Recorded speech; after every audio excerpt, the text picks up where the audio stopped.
La loi d'amnistie sociale ne passera pas. La commission des lois l'a rejetée ce matin. Le gouvernement s'y oppose. Nous en parlons avec nos invités. Mais avant, écoutons Alain Vidalis, ministre en charge des relations avec le Parlement, qui l'a expliqué sur BFM TV ce soir.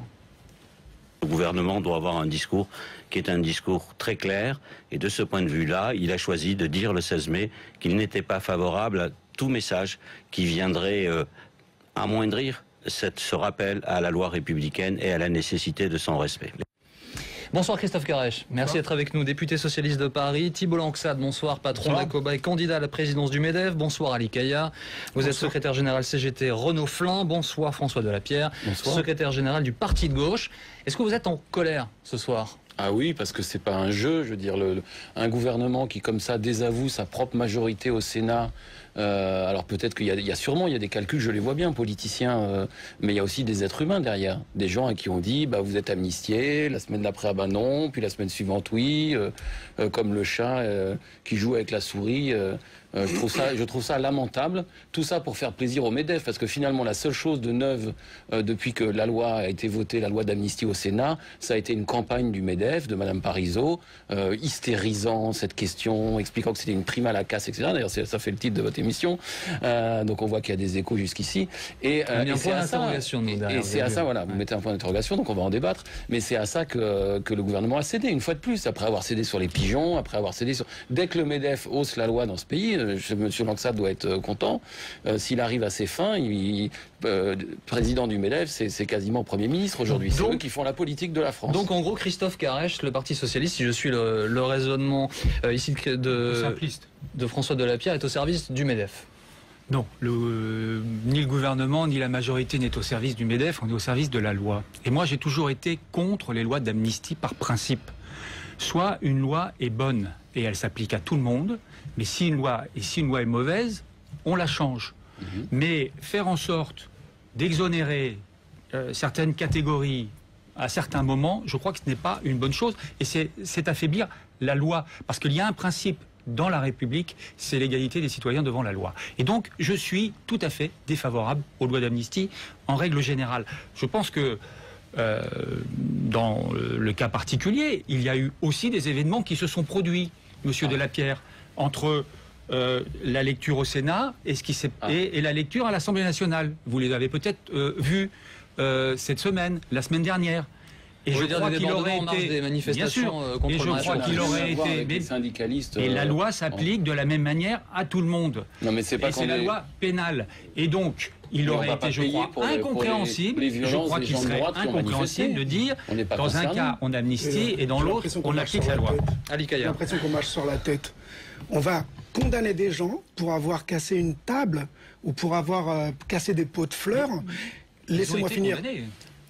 On va attaquer des gens pour ça, alors que les patrons sont en ce moment en train de dévaster des régions entières. Aulnay va fermer, c'est toute une usine qu'ils vont casser. Ces gens-là, ils n'ont aucune inquiétude, aucun problème, ils peuvent fermer l'usine qu'ils veulent, alors qu'ils ont littéralement été déversés de milliards d'euros d'argent public. Aujourd'hui, on jette des familles à la rue, etc. Et ceux qui se défendent, on les présente comme des criminels. Eh bien vous, monsieur... les gens du gouvernement socialiste, vous êtes aux ordres, vous êtes à plein ventre devant ces gens-là, devant le MEDEF et les riches. La violence. Écoutez, la violence, c'est pas une violence de se retrouver au chômage aujourd'hui, monsieur, c'est pas une violence. C'est pas une violence d'avoir sa famille dans la misère. Bien sûr que c'est une violence. Et qu'est-ce que vous faites contre cette violence-là, monsieur? Eh bien, ce qu'on fait par exemple, c'est qu'on vote une loi pour augmenter la participation des salariés dans les conseils d'administration des entreprises. Ça, monsieur. Allez expliquer ça au gars d'Aulnay. Cette conversation, vous parlez du MEDEF, nous avons la chance d'avoir un représentant, donc on va écouter Thibault Langsade à ce sujet. Comment réagissez-vous à ce que vous entendez là tout de suite sur ce plateau? D'abord, c'est une excellente nouvelle et je pense qu'elle était absolument pas comprise par l'ensemble, d'abord des concitoyens, mais également des chefs d'entreprise. Enfin, on est tombé un peu sur la tête. Aujourd'hui encore, il y a eu 6 personnes qui ont été interpellées par les forces de l'ordre suite à des débordements dans des manifestations de syndicats. Vous avez un fonctionnaire de police qui, aujourd'hui, a 23 jours d'ITT, dû à des violences syndicales. Vous lui dites quoi, aujourd'hui, ce soir, devant la télévision? Vous lui dites quoi? Il n'est pas concerné quoi? Non. Bon, mais non, mais ce que je veux dire, c'est que le message que vous envoyez, le message que vous envoyez, qui est de dire on peut amnistier au nom d'une idéologie, est totalement. C'est pas au nom d'une idéologie. Bien sûr que si. Réalité, Est absolument pas audible. Donc, ce que je veux dire, c'est que soyons un peu cohérents. Cette loi d'amnistie qui concernait, en plus, soyons très clairs, que quelques personnes, était faite sur mesure. C'est une proposition, c'est pas un projet de loi du gouvernement, et il fallait le stopper. C'est un mauvais signal. C'est un double mauvais signal, car au moment où les syndicats et le patronat sont en train de trouver des accords historiques suite à la négociation interprofessionnelle, où le consensus est quand même assez fort, je trouve que cette tendance à la radicalisation est absolument nocive pour la suite. Alors, si vous me permettez, dans la loi dont vous parlez, l'accord qui a été fait chez vous et à votre initiative et que le gouvernement ensuite a demandé vous avez demandé à ce qu'on réduise les délais à partir duquel on peut saisir la justice pour contester par exemple un licenciement. Vous l'avez demandé, c'est-à-dire vous avez souhaité une espèce d'amnistie roulante. Au bout de 3 ans, il n'est plus possible d'attaquer devant la justice. Donc vous avez cherché à vous soustraire. Si, vous appelez ça d'ailleurs la sécurisation des licenciements. C'est-à-dire que vous ne voulez pas répondre de vos actes devant la justice. Ensuite, le fond de l'affaire, c'est quoi? Personne n'entend rien. Et je voudrais juste, pour essayer, je vais vous poser une question. Ce que je disais, qui paraissait être dans le débat. Je voudrais clarifier les choses 2 secondes, parce qu'il y a des gens qui nous regardent, qui se disent tiens, pourquoi est-ce que quelqu'un condamné dans un contexte qui est différent de celui d'une lutte sociale n'aurait pas droit, lui, à une amnistie? Que dites-vous à ces gens-là? C'est un choix politique. Hein. C'est pas un propos en général sur la violence. On est contre la violence, on est pour la loi. C'est bon, ça c'est pour le cours de morale de Vincent Payon. Maintenant, qu'est-ce qui se passe? On a une situation concrète. On n'est pas.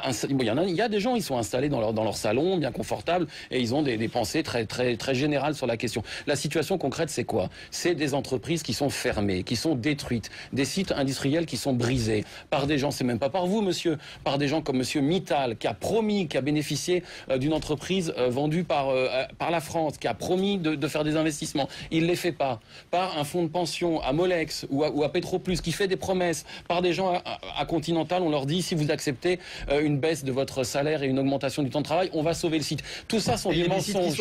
Et il n'y a aucune possibilité, monsieur Lansal, il y a aujourd'hui, c'est pour ça qu'il faut changer les lois. C'est pour ça qu'il faut effectivement changer les lois. Il n'y a aucune possibilité pour les salariés. Et nous vous avons fait, monsieur Carèche. Monsieur Carèche, vous n'êtes pas très honnête, monsieur, parce que si vous étiez en commission des lois, je ne sais pas si c'était votre cas aujourd'hui, il n'y avait pas simplement la discussion sur la loi d'amnistie. Il y avait aussi une proposition de loi qui visait à empêcher les licenciements boursiers et à donner des droits nouveaux aux salariés. Et vous êtes prononcé contre cette loi. Donc vous ne donnez même pas la possibilité aux salariés de se défendre par des procédures tranquilles et pacifiques. On augmente les droits des salariés. Dans cette histoire, c'est pas une question de violence, etc. Ça, c'est du pipeau. En réalité, il y a un signal qui est donné. Il y a un signal qui est donné au jour d'aujourd'hui, c'est de dire aux travailleurs qui sont en train de subir des licenciements, des suppressions de postes et tout ça, eh bien taisez-vous, ne vous battez pas. C'est ça la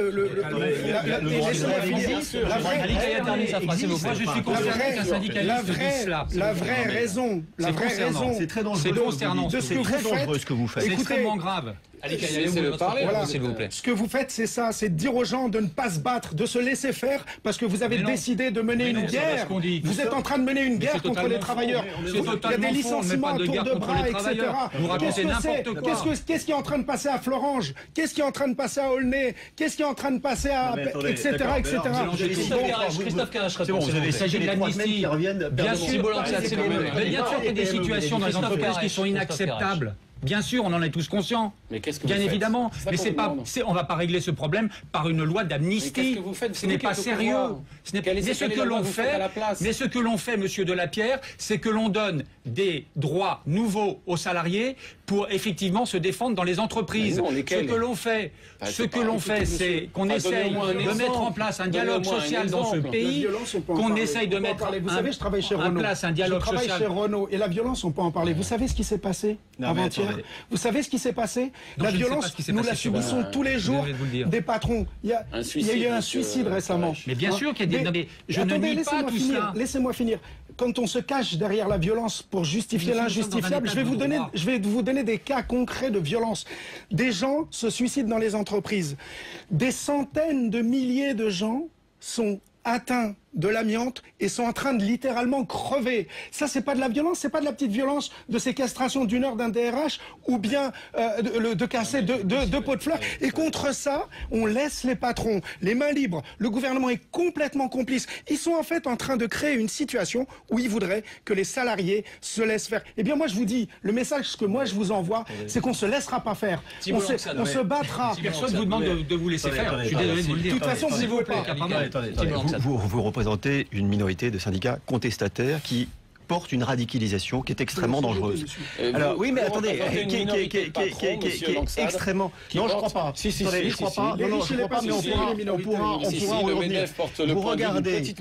Vous regardez ce qui s'est passé chez Renault. Vous regardez ce qui s'est passé chez Peugeot. Et vous regardez ce qui s'est fait chez Michelin. Ils ont devancé l'accord national interprofessionnel. Ils ont devancé. Ce qui prouve que le dialogue social dans ce pays, et quand le patronat et les organismes représentatifs syndicales se mettent d'accord, on arrive, même si c'est difficile, à trouver un certain nombre de points de concordance pour le bien de l'entreprise. Mais attendez, regardez ce qui se passe. Aujourd'hui, pas pour le bien de l'entreprise, pour les biens des actionnaires. Peugeot vient de décider à la fois de fermer un site et de faire une opération purement financière de rachat d'actions. Mais c'est la vérité, le rachat d'actions pour augmenter le cours de l'action. Aujourd'hui, les actionnaires de Peugeot ont gagné 10%. Voilà le gain qu'ils ont ramassé. Et les salariés ont été licenciés. La question est, vous l'avez abordé en commençant cette conversation. Thibault Langsat, s'il vous plaît. Les actionnaires ont été sanctionnés. S'il vous plaît. Vous avez, François Delapierre, abordé cette question en ouverture de conversation. Est-ce que cette loi d'amnistie, c'est une question politique ou est-ce que ça va au-delà? Je voudrais qu'on entende la voix de l'UMP. Christian Jacob était sur BFM TV ce soir. Lui, finalement, ironise de cet accord, non-accord, etc. On l'écoute. Mais alors, ce texte d'amnistie, c'était un accord au sein de la majorité. Alors, ils sont d'accord sur un texte, ensuite ils se divisent, ils se remettent ensemble, ils se reséparent. Tous les 8 jours, à peu près, ils changent d'avis. Mais bon, c'est leur ménage interne et on les laisse se débrouiller avec leur vicissitude entre les différentes composantes de la majorité. Mais enfin, c'est effectivement à ne plus rien y comprendre. On les laisse se débrouiller avec leur vicissitude. Monsieur Jacob n'a pas grand-chose à dire, à part faire un peu de politicaillerie. Bon, il n'y a jamais eu d'engagement, excusez-moi de vous le dire, du président de la République. Ah si. Non. Pas dans... Ah bon, juste, excusez-moi, pourquoi il n'y a jamais eu d'engagement, Christophe Carrèche, pourquoi il n'y a jamais eu d'engagement du président de la République à deux reprises, oui, les yeux dans les yeux, il a promis que j'étais pas là et bon voilà. Donc il a dit il n'y a pas eu d'engagement public pendant la campagne électorale, il n'était pas contre les mobilisations sociales. Il n'y a jamais eu d'engagement. Il a changé d'avis. Il n'y a jamais eu d'engagement public du président de la République dans cette affaire. C'est une proposition de loi, ça a été dit, qui a été effectivement examinée au Sénat. Les sénateurs de gauche, effectivement, se sont prononcés pour cette proposition de loi. Au passage, ils avaient quand même amnistié, je le dis au passage, un certain nombre de faits qui étaient hautement répréhensibles, comme l'abus de biens social, l'escroquerie, le vol. Oui, il y a une erreur. Une erreur. Quand on fait la loi, il y a des erreurs. Effectivement. Alors, il n'y a jamais eu d'engagement de la part, encore une fois, du président de la République. L'Assemblée nationale et le groupe socialiste n'est pas favorable à cette proposition de loi. Et voilà comment les choses se sont faites tout à fait normalement. Excusez-moi, François Delapierre, j'interroge Ali Kaya. Est-ce que c'est... de votre point de vue, est-ce que c'est aussi ça, la déception d'une promesse qui aurait été faite, si j'en crois François Delapierre, et qui n'est pas tenue, ou est-ce que c'est au-delà? Non, écoutez, franchement, je crois qu'il n'y a que Jean-Luc Mélenchon qui croit encore que Hollande peut être du côté des salariés. Aujourd'hui, plus personne... Mais il a dit qu'il était prêt à être Premier ministre. Il a promis les yeux dans les yeux. Mais cela dit, nous, on ne se fait plus aucune illusion. On sait que tous ces gens-là, ils sont cul et chemise, ils sont ensemble, et ils sont en train de créer... Vous savez de quoi ils ont peur? D'une révolte. Parce que, excusez-moi, mais un groupe comme Renault, que je connais bien, dans lequel je travaille, Monsieur Ghosn, ce monsieur gagne 35 000 euros par jour, samedi, dimanche compris. Eh bien, ces gens-là, ils en demandent encore plus. Eh bien ça va susciter, ça c'est de la violence, monsieur. Quand on met la pression, laissez-moi parler. Ce que vous dites est violent. Ce que vivent les salariés aujourd'hui est violent, monsieur. Les revendications sont violentes. Je peux même pas finir ma phrase. Donc ces gens-là ont peur de la révolte. Ils espèrent éviter la révolte avec des pacotilles. Eh bien vous n'y arriverez pas. Vous n'arriverez pas à l'éviter la révolte. Vous l'aurez, si vous continuez comme ça, vous l'aurez parce que c'est vous les gens violents. C'est vous les casseurs. casseurs. C'est vous les casseurs d'usines et de vie en condamnant des gens au chômage. Maintenant, je vais vous répondre quand même. Vous n'êtes pas censé ignorer qu'il y a une crise qui traverse notre pays. Et bien demandez à M. Ghosn s'il a la crise. Vous n'êtes pas censé ignorer que l'industrie automobile a perdu 14% par le marché. Donc, les entreprises aujourd'hui, attendez, laissez-moi parler. Les entreprises aujourd'hui sont dans une dynamique de combat pour essayer de survivre. Les entreprises, les chefs d'entreprise aujourd'hui sont dans une dynamique de combat. Je veux dire, quand vous regardez le nombre de chômeurs qui arrivent, mais attendez, vous vous trompez d'époque. Non, mais attendez, vous vous trompez d'époque. Vous vous trompez d'époque. Je pense qu'il faut revenir sur terre. Il faut revenir sur la négociation sociale. Il faut revenir sur le syndicat et le patronat qui arrivent à s'entendre. C'est vous qui n'êtes plus sur terre. La négociation, vous l'avez, l'accord interprofessionnel sur l'emploi. Il n'y a aucun droit. Mais arrêtez de dire que les fonds de pension, toutes les entreprises sont gérées par des fonds de pension. Redescendez sur terre. Allez dans les territoires. Allez voir les entreprises. Quel est le droit aujourd'hui d'un salarié dans une entreprise de négociation concrète? Votre dynamique. Il est informé au moment du licenciement quand le fruit a été vidé de son sang. Allez voir les PME qui aujourd'hui souffrent. Allez voir les PME qui souffrent aujourd'hui. Et quand vous avez 16 000 chômeurs qui arrivent sur le marché, c'est essentiellement dû sur des PME qui souffrent, avec des chefs d'entreprise qui au quotidien se battent pour sauver l'emploi. Arrêtez, vous êtes en train de donner l'image. C'est quoi les PME? Mais c'est les sous-traitants, de Renault, de Peugeot, etc.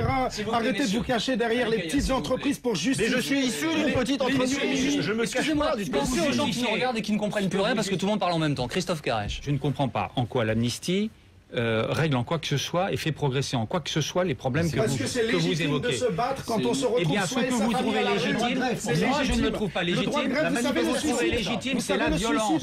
Et ça n'est pas acceptable. C'est ça qui nous sépare. Mais je crois. Écoutez, ce que vous trouvez légitime, c'est le recours à la violence.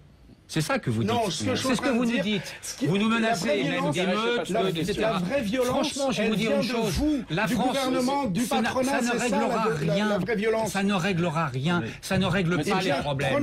La seule manière de régler les problèmes, c'est d'essayer de les régler par la négociation, en faisant ce que fait le gouvernement, c'est d'essayer d'augmenter les droits pour les salariés dans les entreprises, d'essayer d'être aux côtés des entreprises. Et bien écoutez, les licenciements, on ne facilite pas les licenciements. Ce n'est pas vrai. Chaque jour, le gouvernement, ce n'est pas vrai. Chaque jour, le gouvernement fait en sorte d'éviter des licenciements. Ce n'est pas en descendant la rue, mais c'est vous qui vivez sur notre planète. Ce n'est pas en descendant dans la rue que vous y arriverez. Bon, si vous étiez syndicaliste, peut-être que vous ne seriez pas le même genre de syndicaliste que monsieur. Mais c'est son droit, il est syndicaliste, vous êtes député. Donc quelles sont les lois que vous faites pour permettre aux gens d'améliorer la situation? Alors, quels droits ils ont concrets pour empêcher un licenciement? Aucun. Monsieur Delattre, au contraire, vous leur dites, mais monsieur rigole, parce que pour lui, c'est un sujet de rigolade. C'est la mort sociale, un licenciement. On n'entend plus rien. C'est une mort sociale. Quelle loi vous faites? Merci François Delattre. Merci messieurs d'avoir été avec nous ce soir pour tenter d'échanger. Dans un instant,